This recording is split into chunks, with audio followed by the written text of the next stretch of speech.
Alors, bonjour tout le monde, bienvenue sur ma chaîne. Ce matin, nous avons l'opportunité de recevoir un ami qui m'est cher, hein. C'est un ami qui, comme moi, vit à l'étranger, hein. Donc, nous sommes tous les deux étrangers dans ce pays et nous avons des réalités qui sont plus ou moins les mêmes.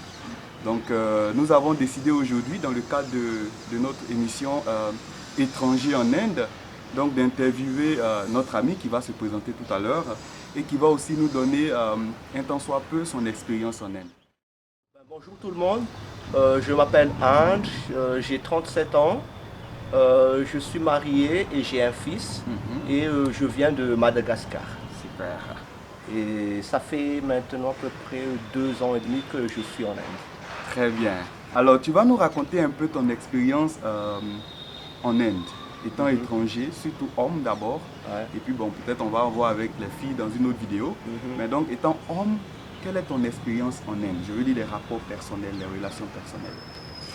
Oui, ben, en tant qu'homme, ça se passe assez bien quand même par rapport aux femmes qui sont face à des problèmes quelque part dans les autres États. Mais pour les hommes, ça passe.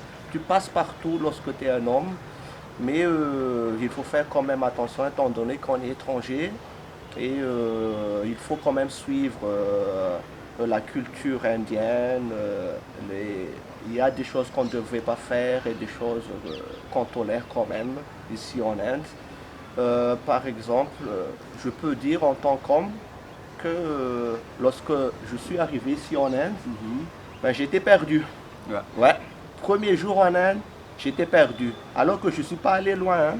J'étais perdu à Mumbai, à l'aéroport. Ouais. Et j'ai raté mon avion et j'étais tout seul, sans rien, pas d'argent, pas de téléphone. Et c'était vraiment désagréable comme situation. Et c'est là que j'ai remarqué la gentillesse des Indiens par rapport aux étrangers. Ils sont toujours là à t'aider lorsque tu as un problème.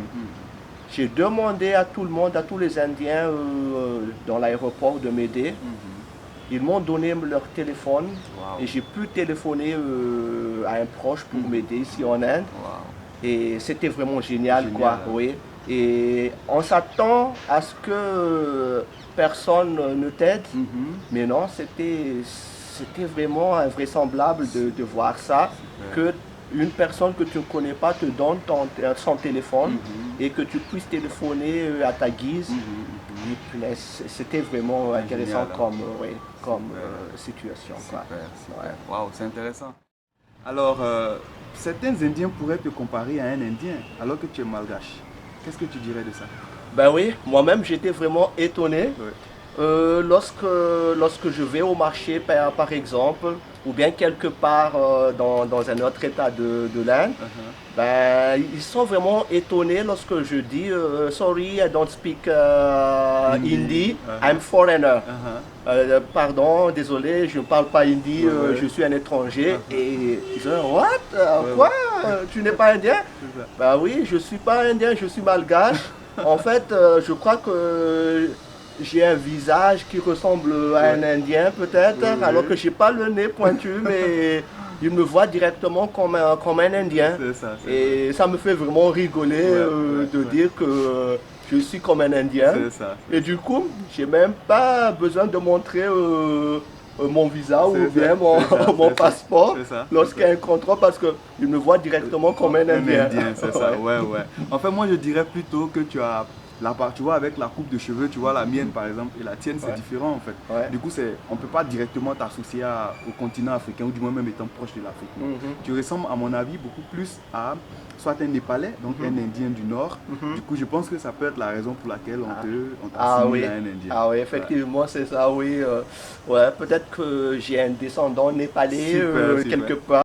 Du coup, tu vas faire des analyses de ADN que tu as des origines. Tiens, c'est une idée. Je vais tenter. Absolument. Quel est le choc culturel auquel tu as été confronté, ou les chocs culturels auxquels tu as été confronté quand tu es arrivé en Inde? Ah oui, c'était vraiment un choc, quoi.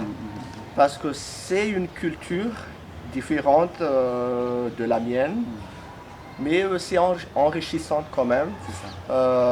Tu vas d'un état à un autre, c'est différent. Par contre, il y a quand même des choses qui sont les mêmes. Tu vas d'un état à un autre, tu manges épicé. Tu vas d'un état à un autre, c'est sucré. Ouais. Mais le choc culturel qui est vraiment un peu différent pour moi, en fait, c'est la barrière de la langue. Ouais. Je me suis dit en arrivant en Inde, ok, en Inde, c'est un pays anglophone. Oui. Donc, normalement, tous les Indiens parlent anglais. Et donc, avec l'anglais, tout pouvait aller Ouais, rapidement. tout pouvait aller, mais non. Non, C'était pas le cas en fait. Effectivement, ils parlent anglais, mais non, ils parlent hindi. Hindi, c'est ça. Hindi, donc, lorsque tu viens en Inde, ben, les gens parlent hindi d'abord.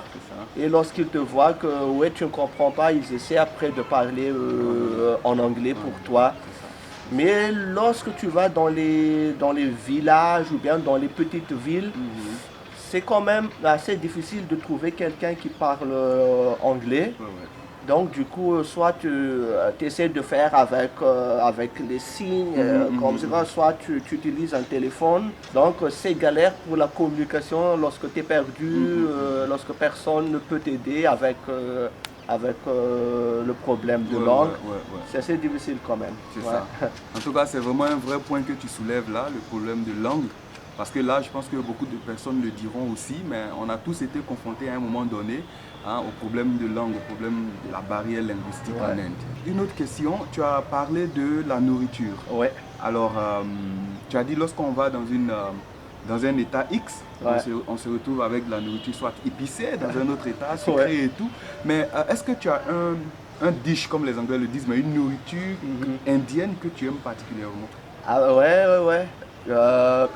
Pour l'anecdote, première année en Inde, je ne pouvais pas manger la nourriture indienne tellement c'était sucré, tellement c'était trop épicé pour moi. Wow. Mais au fur et à mesure, ton corps s'adapte en fait. Et là maintenant, après 2 ans et demi ici en Inde, ben, tu te dis que punaise, il n'y a pas de goût sans les épices. C'est ça. Donc dès que c'est pas épicé, tu dis mais mince, mais c'est trop fade comme nourriture.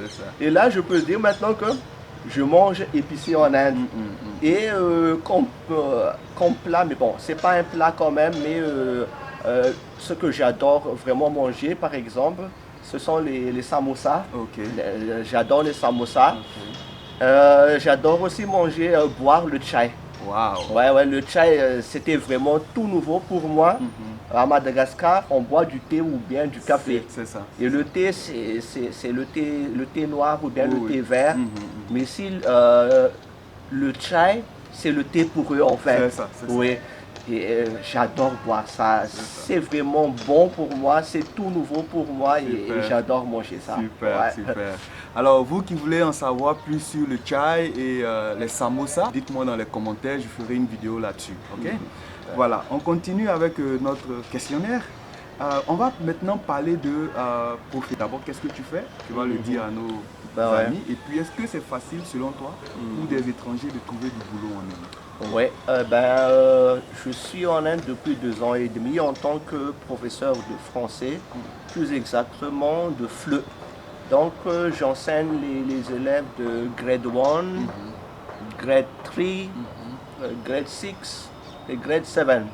Donc je suis professeur de français et c'est ce que je fais en Inde. C'est ce qui me permet de gagner ma vie correctement quand même. Ta deuxième question est de savoir... Est-ce que c'est facile pour les étrangers de trouver du boulot? Par exemple, s'il y a des étrangers qui veulent venir en Inde juste dans le but de trouver un travail et s'installer, est-ce que c'est possible en fait? Ou du moins, est-ce que c'est facile? Ouais. Je dirais que c'est assez facile quand même par rapport dans les autres pays européens, comme la France par exemple. On galère à fond pour aller en France, même en tant que touriste. tu galères lorsque tu es là-bas à trouver du boulot et à faire les paperasses. Par contre, ici en Inde, je trouve que c'est quand même assez facile de faire les papiers en tant qu'étranger. C'est quand même assez facile de trouver un travail lorsque tu es étranger parce que les étrangers quand même sont bien vus ici en Inde. Ça leur apporte un atout majeur d'avoir des étrangers dans leur pays parce que n'oublions pas que l'Inde est un pays qui est en train de se développer en ce moment et qui se développe très vite. Donc ils ont besoin de nouvelles têtes, de nouvelles idées. Et ces choses-là, ça ne peut venir que par des étrangers.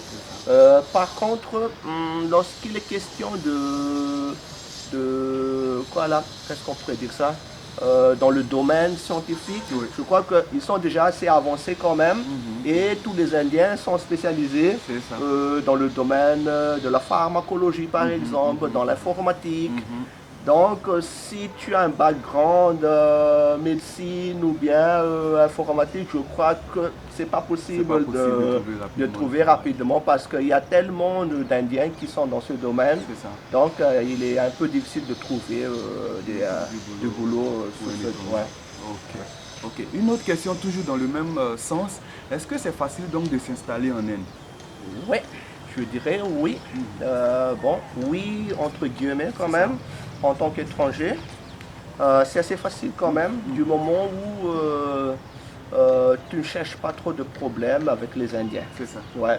Donc si tu respectes les autres et tu te respectes, ils vont te respecter et tu vas sentir ta valeur ici en Inde lorsque tu respectes les autres, lorsque tu les respectes aussi. Et pour moi, oui, c'est facile quand même d'être résident ici en Inde lorsque tu t'es adapté. Mais lorsque tu as le mal du pays, là ça devient galère de rester ici en Inde parce que, désolé de dire ça, mais c'est un peu la réalité quand même. Les Indiens, ils sont tes amis, mais ils ne sont pas tout autant aussi ouverts. C'est ça. Ouais, donc des fois tu restes tout seul dans ton coin et lorsque tu es seul dans ton coin, tu vas galérer. C'est clair. Ouais, lorsque tu vois qu'il y a tout le monde autour de toi, mais ils sont un peu réticents en quelque sorte. Donc c'est un peu difficile dans ce cas-là de rester ici en Inde lorsque tu te sens seul. Donc même si tu es prêt à y rester, mais lorsque les autres ne se donnent pas un peu la peine de venir vers toi, ce sera un peu difficile. Mais dans tous les cas, oui, l'Inde est un pays qui est bon à vivre. Ouais. Est-ce que tu as un mot, par exemple, pour tous ceux qui nous suivent, qui souhaiteraient un jour venir en Inde? Genre, est-ce que tu as un mot d'encouragement et en même temps des conseils à leur donner? Par exemple, s'ils veulent venir, qu'est-ce qu'ils doivent faire, qu'est-ce qu'ils ne doivent pas faire? S'ils arrivent, comment ils doivent se comporter, comment ils ne doivent pas se comporter? En tout cas, ça, juste un mot pour finir avec notre interview. Ouais. Ben, en un mot, en deux mots, venez et découvrez. Ouais. Super. En tout cas, venez découvrir. C'est vraiment une très belle phrase de conclusion. Moi, je suis en Inde aussi et forcément, j'ai mon expérience à moi que je vais partager avec vous si vous le voulez bien. Et merci à Ange qui nous a accordé son temps. Merci beaucoup. Merci à toi, Johnny. Super. On se revoit une prochaine fois dans une autre vidéo. Au revoir. Au revoir.